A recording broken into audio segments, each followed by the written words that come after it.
¿Qué importa la gente así? Si Dios te atrae. Estamos escuchando uno de los éxitos más grandes de Manuel Esperón. Don Manuel muere un día como hoy, de 2011. Apenas alcanzamos a conocerlo, a departir con él. Tenía una charla muy agradable y ya alcanzaba los 99 años de edad en el momento de su muerte en 2011. Empezó a componer en 1933 para la película La Mujer del Puerto, la canción tema con el bate Ricardo López Méndez. Fue compositor de cabecera de grandes ídolos del cine de la época de oro, Jorge Negrete y Pedro Infante. Le tocó descubrir a Pedro su gran valor de interpretación para la canción popular, y aunque Pedro quería cantar a la manera de Jorge, el maestro logró convencerlo de tomar un estilo diferente que lo hizo triunfar. Con él llegaron a la fama muchas canciones, en especial Amorcito Corazón. Trabajó con todos los artistas que hayan bailado y cantado en el cine, hasta María Félix, Elsa Aguirre, María Elena Márquez, Silvia Pinal, María Antonieta Pons, Libertad Lamarque, Irma Dorantes, Lola Beltrán, Antonio Aguilar, Luis Aguilar, Javier Solís, Demetrio González, bueno, hasta Cantinflas y Tintán y don Joaquín Pardavé. Sus canciones o su colaboración en ellas, pues pasa de un número sorprendente. Allá en el Rancho Grande hay Jalisco no te rajes, El Peñón de las Ánimas, Historia de un gran amor, Los Tres García, Nosotros los pobres, Negra consentida, Ustedes los ricos, Gran Casino, La Mujer del Puerto, Flor de Azalea. No, hombre, un ramillete de canciones populares y de interpretaciones, sobre todo en el mundo cinematográfico de su tiempo. Flor de Azalea la escribe específicamente para la película y hace dos versiones, la que canta Elsa y la que normalmente se interpreta. 99 ya. Pues estaba cansado, pero todavía asistía a reuniones. Daba conferencias, pláticas. Y usaba una boina, una boina vasca. Sí. Y tocaba el piano. Sí, siempre le daban permiso.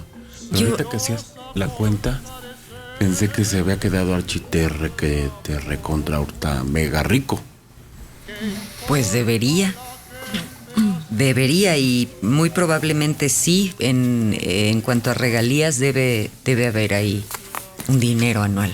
Yo lo recuerdo mucho con esa boina y en ese piano, ya hace años, tocando y platicando y cantando en un programa que tenía mi tío Héctor Madera Ferrón, en donde siempre hablaban durante toda la noche de canciones, de músicos, de historia de la música, y de verdad que tenía una plática encantadora.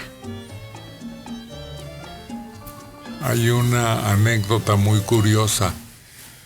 López Méndez y él estaban juntos. El maestro Manuel Esperón al piano, y estaban sobre la canción tema de La Mujer del Puerto. Y cuentan que don Manuel empezó.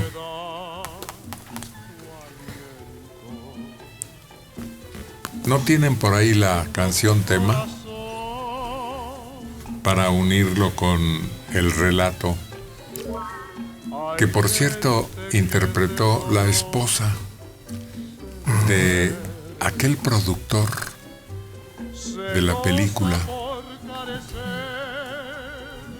Sí, ahí está. A ver, entonces escuchemos esta parte. Vendo placer a los hombres que vienen del mar. Ahí la canción dice: vendo placer a los hombres que vienen del mar. Es La Mujer del Puerto. Y entonces el Bate, que era de carácter muy animoso, le dice: mira, cabe perfectamente, vendo placer a los hombres que vienen del bar. Es una película muy difícil porque habla de dos hermanos que se separan desde niños y se conocen después en esa situación. Ella es cantante de un cabaret y él es un marino. Domingo Soler, ¿no? Joven. Joven, imagínate. Ya de ahí en adelante solo de cura. Solo de... Lo de maestro. Lo de maestro. Pero dicen que él la vio y que se inspiró, que en cuanto la vio acabó la canción. Dice él mismo que cuando la vio, Manuel, que era una mujer impresionante. Pues tenía una especie de carácter clásico en esa época, Sí. en las estrellas cinematográficas, Sí, como no, era guapísima. pero rara. Rara, sí. Una belleza como... Extraña. Enigmática. Eso. Tenía un programa con Prudencia Grifel, ella y Maricruz Olivier, y se llamaba Tres Generaciones. Y eran pues las venturas y desventuras de una abuela, una madre y una hija. Pues siguió mucho tiempo actuando, pero aquella de La Mujer del Puerto pues fue rodada en 33, creo. Sí, 33, 34 es, más o menos. Bueno, pues este es el autor de esto que canta Pedro Infante. Por cierto, una grabación muy desairada, como hecha a la carrera. Sin esencia. Sí, porque la canción es merecedora de mejor suerte, de mejor interpretación. Y cuando la llevó a los discos, Pedro, como que no le puso muchas ganas. Pedro tenía la característica de que nunca cobró regalías. Tenía un convenio con los productores discográficos. Y les cobraba por a destajo. A Pirles, ¿no? Que era su... No, cállate, lo llevaba el de Pirles. Nos contaba una amiga que vivía en La Condesa, el director de Pirles. Entonces, que terminaba de grabarse 3, le pagaban y le decía: oye, vamos y le cantas a mi esposa. Y órale. Y se lo llevaba a cantarle a su esposa. Ahí le cantaba media canción, un pedacito, y ya se arrancaba y se iba. Hasta en eso le sacaban jugo a Pedro. En cuanto acababa de grabar Pedro, le pagaban y ya nunca más recibía regalías. Nada. Es que le manejaban el dinero unos pillos, como sucede en muchos casos, ¿no? Entonces a él le urgía tener dinero porque hasta para firmar un cheque necesitaba de la anuencia de quien manejaba sus finanzas. Y no podía comprar nada. Es ¿No? decir, todo le llegaba. Pobre. Sobre todo telas, decían. Y así conoció a muchos, pero telas para sacos y trajes. cómo lo acosaban para que les comprara telas. Y total, se los dejaban fiadas, era Pedro Infante. Era inocente totalmente en el manejo de sus ganancias, de manera que lo explotaron vilmente y eso lo perjudicó, porque resulta que después todas sus grabaciones no producían a él o a su familia, sino a quienes lo contrataban y le pagaban al chas después de la grabación. Es que primero María Luisa León lo controla. Ella lo controla, ella le dice qué hacer, ella le dice cómo hacer. Y se acostumbran las personas, Héctor, a tener a alguien que le diga lo que tiene que hacer, cuánto debe gastar, en qué lo debe gastar. Se acostumbran. Y hay personas que pueden morirse en esa condición dependiendo siempre de quién les diga por aquí. Sí. Pero no creo que él se haya acostumbrado. Lo que pasa es que no tenía de todos modos límite. Es decir, lo que él se imaginaba lo podía comprar. Si quería un avión, podía ir por él. Sin saber cuánto costaba, sin saber cómo se pagaba. Si quería una moto, si quería un coche, todo lo podía comprar. Pero no traía para chicles. Esa era su desgracia. Es el no traigo cash. Eso le pasaba. Era auténtico. Sí, era auténtico. No podría salirse, pero tampoco era una persona que en el México de aquel entonces se podría meter a una tienda. Lo encueran. A las grandes personalidades de esa época les bastaba llegar y decir quiero eso y firmaban. Qué culero. Y tenían crédito abierto. Claro. En cualquier cosa que se les antojara, por cara que fuera. Sucedió un ejemplo muy claro cuando un collar de esmeraldas llega Jorge Negrete y se le antoja para obsequiárselo a la recién conquistada María Félix. Él muere y no estaba liquidado el collar, pero ella lo tenía ya en su posesión. Entonces, quién sabe cómo terminaría ese asunto. Pero cuando le fueron a reclamar el collar, la respuesta se hizo clásica. Sí, ya lo caído. Así contestó María cuando le reclamaban el collar de esmeraldas. De amor, ¿qué importa la gente así? Si Dios te ha traído a mí, que se haga la voluntad de Dios. Oye, nunca hemos hablado de tu tío y yo tuve una gran amistad con él. Yo sé. Una cercanía muy estrecha. Héctor Madera Ferrón. Nos caíamos mal cuando nos conocimos. De veras, no es mutuamente. raro. Sí, no. ¿Sabes cómo lo contrataron en la W? Cuando él ganó el gran premio de los 64,000 pesos. Así es. Que conducía Pedro Ferriz, aquel programa de televisión famoso. Lo estaba viendo el director de la XCW, el programa. Y entonces se comunicó con su secretaria y le dijo, oiga, localíceme a ese señor. Lo necesito para que trabaje aquí con nosotros. Y así fue.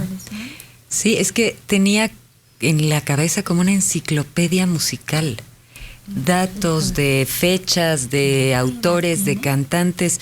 Pero yo creo que porque era su pasión. A mí me lo platicó. Ya después charlábamos ampliamente de el medio y entonces me contó que de niño le nació esa curiosidad y cuanto dinero le daban de domingo, de niño, iba y compraba o discos o fotografías de los cantantes y los compositores más famosos de su época. Sí, Sí, y como somos de familia que viene de Mérida, todo el asunto de la trova y de los cantantes. Y su papá, mi abuelo, tocaba la guitarra y su tío también. Entonces crecimos, ellos más que las generaciones posteriores, pero en bohemias permanentemente, cantando todo el tiempo. Eso es muy, muy de Mérida. Y a él le gustaba mucho decir que era de Mérida, aunque en verdad nació aquí en Ciudad de México. Pero él le hubiera gustado haber nacido allá. Mérida. Sí. Y precisamente con el maestro Esperón, Sí. venía y lo buscaba. Manuel Esperón vivía en un hotel muy cercano a la XCW porque le habían dado permiso sin límite, indefinido. Entraba, ¿te acuerdas? Y le abrían un estudio que tenía un piano. Y ahí se ponía a sus anchas. Era para él el estudio. A la hora que quisiera, en la noche, en la mañana, en la tarde, llegaba en la mañana. Y ya se sentaba a tocar con su foldercito bajo el brazo.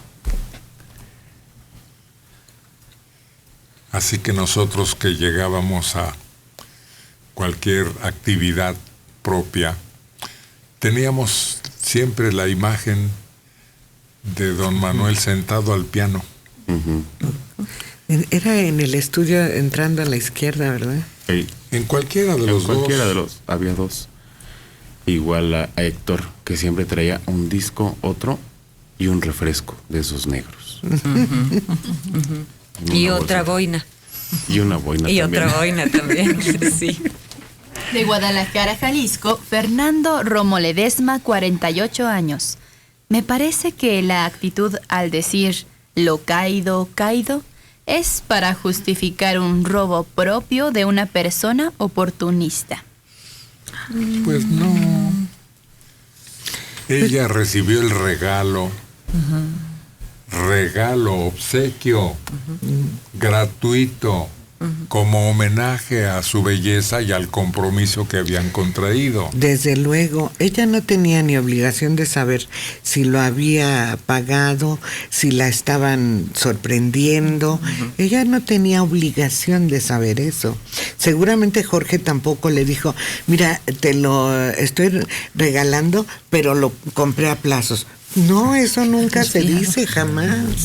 Si había que reclamarle a alguien era a los descendientes de Jorge Negrete. Y yo creo que ni siquiera, Yo creo que ni siquiera. Ahora ya hay muchos seguros, ¿no? En ese sentido que antes no existían. Pero aún con seguros en los bancos y en todos lados, fallece una persona y empiezan o siguen cobrando, no se dan por enterados de que falleció. Se les entregan actas de defunción y siguen cobrando. Y se llevan juicios hasta que eso se termina, pero no. A lo mejor la frase sonó chabacana, pero es verdad. Y aplica. Un amigo que vende fiado, me vende fiado, siempre dice, no te preocupes, los únicos que no pagan son los que se mueren. Mientras no te mueras, no hay problema. No, hay una situación que me tocó a mí por un anillo, una simpleza, pero de todas maneras tenía cierto valor, con una piedrita, un anillo valioso, ¿no? Para el gasto diario. Y entonces me dijeron, el que me lo vendió, aquí está, vale tanto. Sí, cómo no, te lo pago ahora que cobre mi quincena, mis recibos. En ese momento viene un aumento excesivo del dólar. Y corre a decirme, oye, ¿siempre te vas a quedar con el anillo? Ya estábamos enterados los dos. Sí, le dije. Cayó en la trampa. De inmediato las cosas valiosas subieron. Aumentaron. ¿En qué época fue? Yo recuerdo como en el 80 y tantos, una cosa así, que de un día a otro llegabas a la tienda y las cosas ya costaban más. Y al día siguiente otra vez. Y estaba fluctuando, pero de verdad de un día a otro. Sí. Mira, nosotros teníamos un amigo de la infancia, el tío Federico. Él trabajaba en la policía, era comandante. El negro Durazo fue advertido de que iba a haber ese escalón y difundió la voz entre sus amigos, los cercanos, y se diluyó la idea de que el peso iba a sufrir un escalón terrible en cuanto a la cotización, y compró de inmediato dólares nuestro amigo y le fue rete bien. Sí. De un día para otro. Sí, porque había subido el dólar de 12.50 creo que a 14 o 15 pesos. No, pero esa evaluación que menciona Héctor es la que se va de los 14 a los 25 pesos de un día para otro en una noche. Fue la salida de López Portillo que nos dejó eso. Y después Miguel de la Madrid recoge una crisis económica en la que los intereses de cualquier producto bancario estaba sobre 120%. Pero por lo menos ustedes vivieron en tiempos que no hubo crisis. No, éramos millonarios. Yo desde que nací, devaluación y crisis, toda mi vida.